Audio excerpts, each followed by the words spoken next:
This is Anik Arshad presenting you the topic of drug abuse and its impact on human life. So, in order to start this topic, this topic has a far-reaching consequences on society, on personal well-being, and as a as a community at large. So, let's start from the beginning.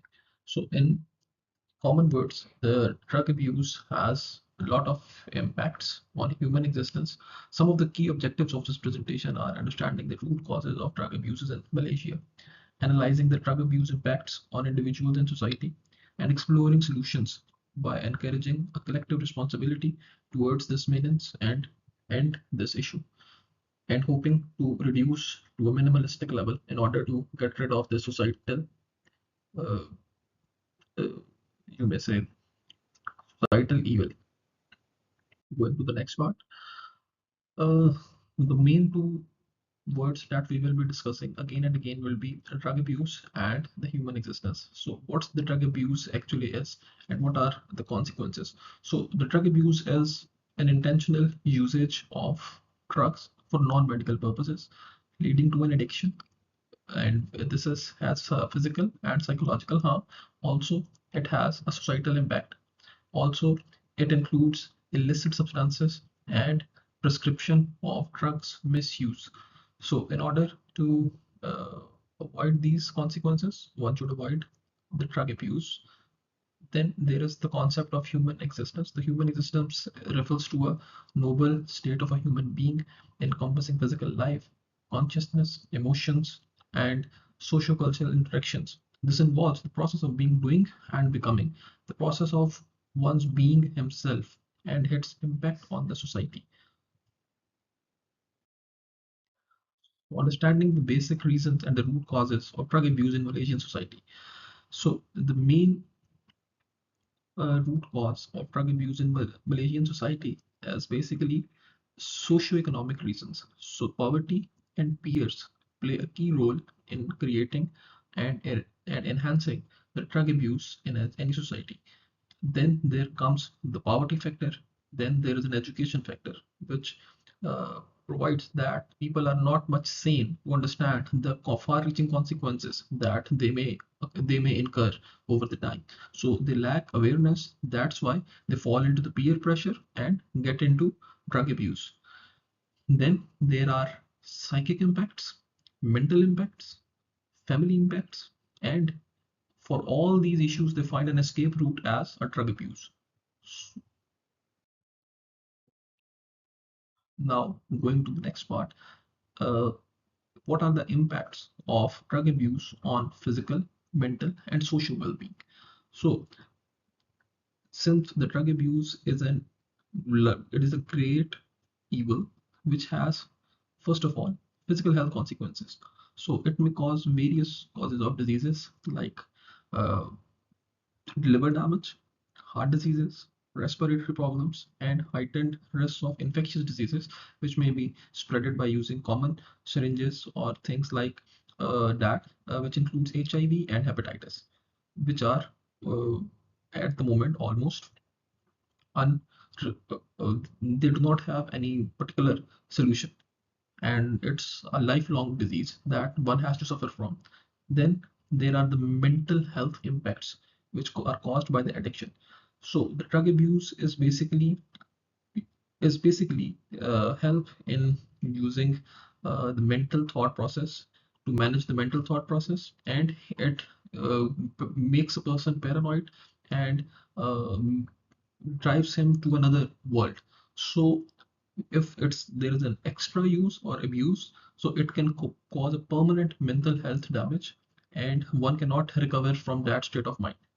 Then the last and the most impactful at large, public at large, is the social and financial devastation. This happens when one of the family members or many are impacted by the drug abuse. So they face the social boycott as well as their financial situation deteriorates. So it causes job losses, overwhelming debts, homelessness, and broken personal relationships. Going to the consequences of drug addiction. So, as similarly stated, the consequences are far reaching. It results in family breakdowns, It creates an increase in crime rates in communities. It disrupts social harmony and safety, and overall, it impacts the quality of life of any society. So, this menace should be eradicated by a combined effort instead of just focusing on the efforts spent by a certain set of individuals. So, it's between you, me, and everybody around us. So, we all hold a responsibility towards eradicating this menace to whatever extent we can. Now, the drug abuse is basically rising in the youth specifically.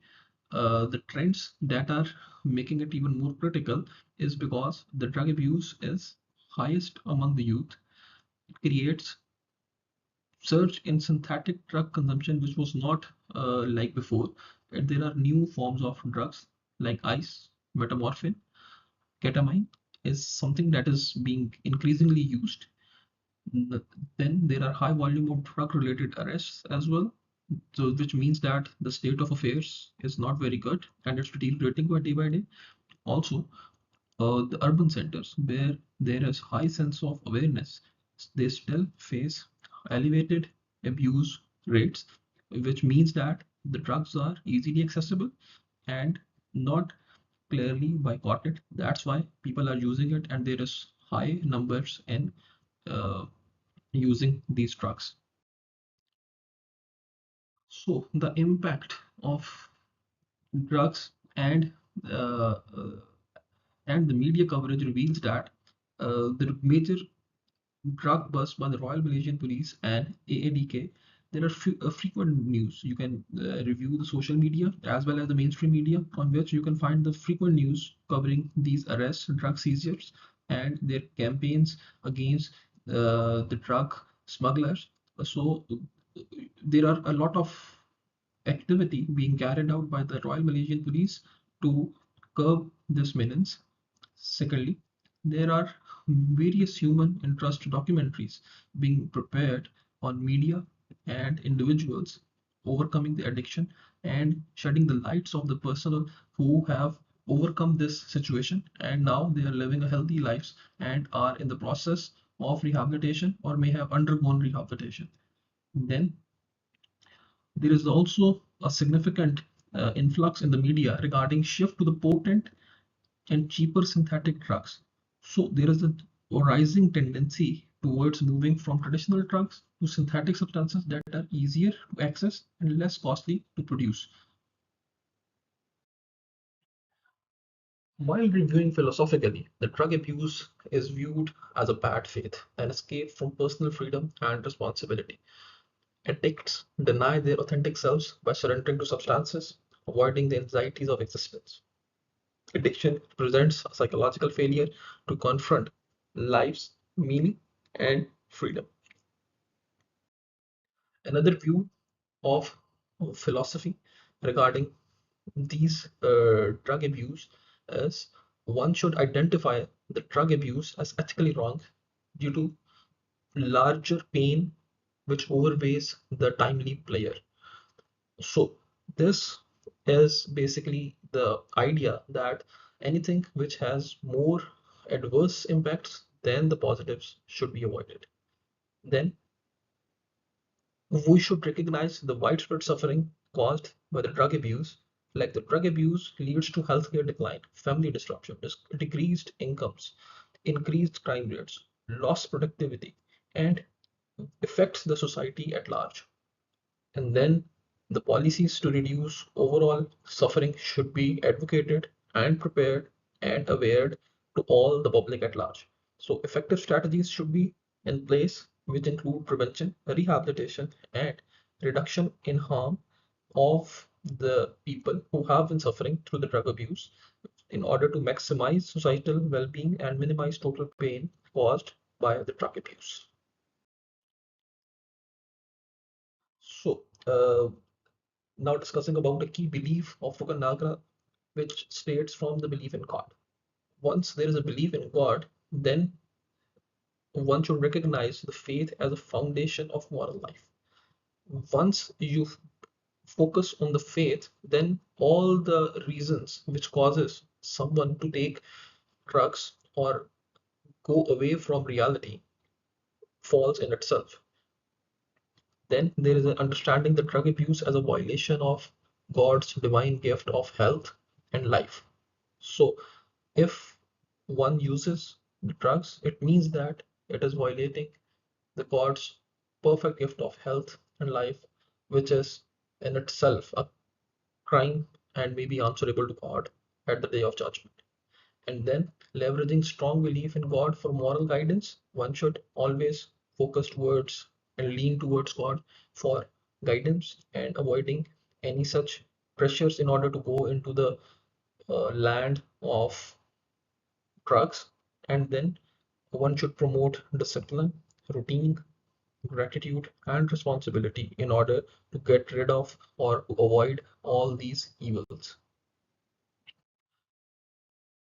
The other Rukunadra analysis comes from the good behavior and morality.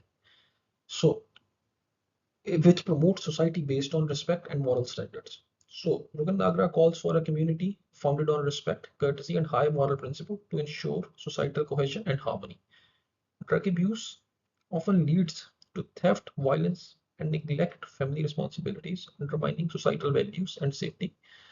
So that should be recognized and caused as and its causes must be identified in order to curb this meanings. One should acknowledge loss of respect by use of drugs and disruption caused in social harmony from its addiction. And then drug abuse as a moral imperative should be advocated and ensure that the moral should prevail. While reviewing all and researching all the details for the drug abuse in Malaysia, the personal reflection is that the drug abuse is a destructive force which target vulnerabilities. It's a public health crisis, not just a moral failing. The ripple effect deeply harms innocent family members, especially the children who are not sane enough. Solutions require compassion, prevention, treatment, and a supportive society that reduces the need to escape from reality. So in order to resolve this issue, solution should be multi-phased. However, a simplistic solution could be defined as under first is education and awareness. One should only do the best thing if the tentative individuals who may fall prey to it are actively educated and aware of its consequences. Considering these campaigns, we can reduce the drug abuse to a great extent. Then preparing and working for enhanced rehabilitation models.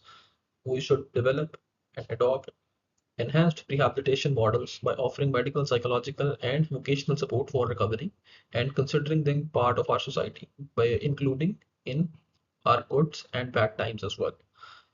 Giving economic empowerment, creating jobs, and provide vocational training, especially for those who have recovered from the drug abuse, considering their less productivity.